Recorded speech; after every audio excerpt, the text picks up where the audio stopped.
युतीसाठी आमचे सहकारी जाऊन भेटले आहे. शिवसेनेच्या लोकांना चर्चा काही झालेली आहे, त्यांच्या उत्तराची प्रतीक्षा आहे. त्यामुळे जी चर्चा होईल त्यातून जे निष्कर्ष निघेल त्यामुळे आपण त्यांचं उत्तर काय द्यावं प्रतीक्षा करतो. काही पेच नाहीये. हे सगळे मला व्यक्तिगत चाहणारा वर्ग मोठा आहे, पक्षाला मानणाराही वर्ग मोठा आहे. सर्वांच्या भावना समजून घेणे माझं काम आहे.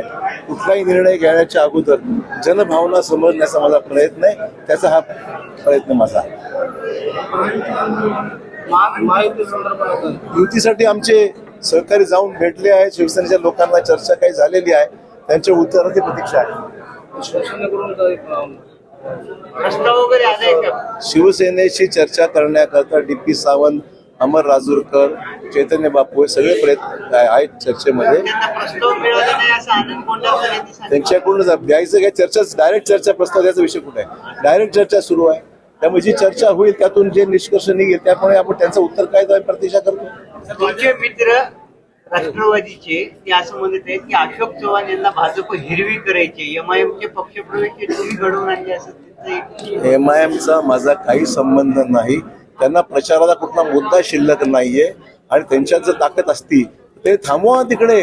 हे सगळं ओपन टेरिटरी आहे. आज निवडणुकीसाठी कोणालाही कुठल्याही भागात जाता येतं, पक्षात माणसं घेता येतात, त्यांनी जावा प्रयत्न करावे. आमचा MIMचा काडीचाही संबंध नाही. आम्ही आमच्या परीने जे उमेदवार आमच्याकडे सक्षम वाटतात त्यांना आम्ही घेत आहोत. त्यामुळे त्यांना काय बोलायचं ते बोलू द्या. त्यांना माणसं मिळत नाही ते त्याचं दुर्दैव. ते आमचे उमेदवार कोण होतात त्याची वाट पाहत आहे. आमची कुठलीच मागणी नाही. भाजपकडे राष्ट्रवादीची कुठलीही मागणी नाही.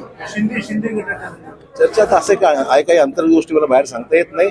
त्यांची चर्चा आमची सुरू आहे. DP सावंत आणि ते अमर राजूरकर, चैतन्य बाबू देशमुख जाऊन आले. 2-3 वेळा चर्चा झाल्या. त्याची उत्तराची प्रतीक्षा आहे.